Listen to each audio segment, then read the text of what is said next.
Naitanong mo na ba sa sarili mo, sino nga ba si Jesus? Para sa iba, siya ay guro.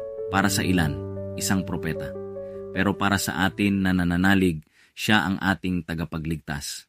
Sa Juan 3 verse 16, sinabi, sapagkat gayon na lamang ang pag-ibig ng Diyos sa sanlibutan, kaya't ibinigay niya ang kanyang bugtong na anak, upang ang sino mang sumampalataya sa kanya ay hindi mapahamak, kundi magkaroon ng buhay na walang hanggan. Si Jesus ay isinugo ng Diyos upang iligtas tayo mula sa kasalanan. Ipinanganak siya hindi sa palasyo kundi sa sabsaban. Nabuhay siya ng simple, ngunit puno ng kapangyarihan, kagalingan at pagmamahal. Siya ang daan, ang katotohanan at ang buhay. Hindi siya relihiyon, siya ay relasyon. Isang Diyos na nais kang makilala, mahalin at iligtas. Kung ikaw ay sugatan, si Jesus ang nagpapagaling. Kung ikaw ay nawawala, si Jesus ang daan.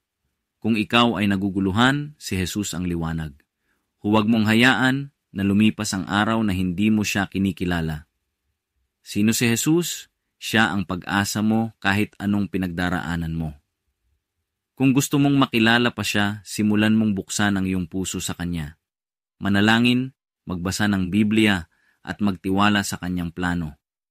Kung na-bless ka sa video na ito, i-like, i-share at i-subscribe para sa mas marami pang aral mula sa salita ng Diyos. Dito lang sa Pag-asa mula sa Biblia.